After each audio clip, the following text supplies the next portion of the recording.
Chairman, and thank you for calling today's hearing. I also want to thank our witnesses for joining us and look forward to hearing from our witnesses today. Our nation, as the chairman has said, is abundant with natural beauty, and the chairman and I agree wholeheartedly about the importance of conservation. It is essential that we preserve our public lands and our ecosystems while ensuring access to outdoor recreation. The committee has a history of passing bipartisan legislation aimed at conserving wildlife and wildlife habitat. Just last year, and the chairman spoke about this committee passed the America's Conservation Enhancement Act, which President Trump signed into law in October. Included in the ACE Act was the Chesapeake Watershed Investment for Landscape Defense Chesapeake Wild Act, which created a new $15 million grant program within the U.S. Fish and Wildlife Service to support habitat restoration in the Bay Area. As a West Virginian and as someone from Delaware, this is important to both of us. The Chesapeake Wild Act, the first federal wildlife conservation grant tailored to benefiting species in the Chesapeake Bay watershed, has bolstered our state's growing outdoor recreation industry. This important fish and wildlife program protects vital ecosystems while also advancing our outdoor industry by supporting populations of birds, fish, and mammals prized by our outdoorsmen, sportsmen, and fishermen. And we all know West Virginia's $9 billion outdoor recreation industry, which supports 91,000 jobs in our state, is good for the soul and good for the economy.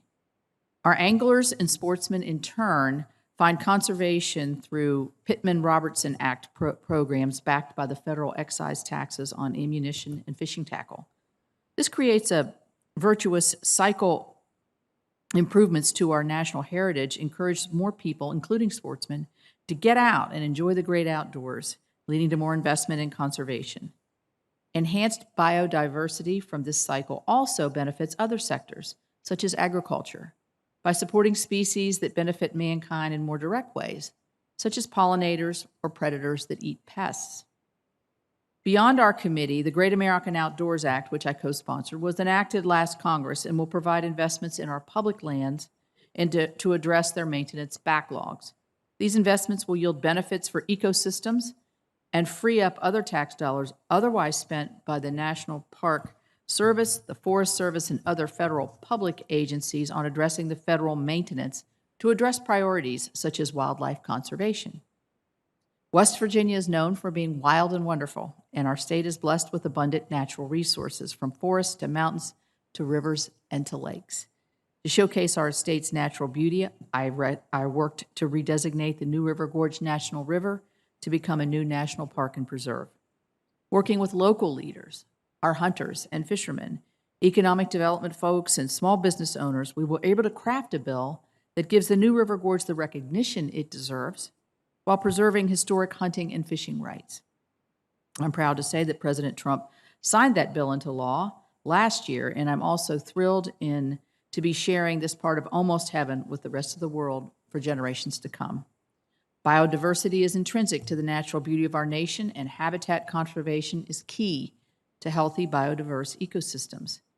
2 weeks ago, the Biden administration issued the, quote, Conserving and Restoring America the Beautiful report, which intended to outline steps towards President Biden's goal of conserving at least 30% of our lands and waters by 2030, commonly referred to as 30 by 30.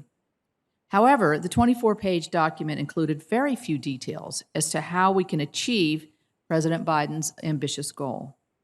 While a number of the core principles, including voluntary and locally led approaches to conservationism outlined in the plan, are bipartisan in nature, I do have a number of concerns. For instance, the report does not even define conservation, nor does it specify what lands should be included under that program. These questions need to be answered. I look forward to continuing to work with the administration in a bipartisan way on these and other issues, but my lasting and meaningful solutions to addressing biodiversity must come from legislation. Today, I look forward to our discussion on consensus-driven solutions to these challenges. Thank you, Mr. Chairman, and I yield back my time.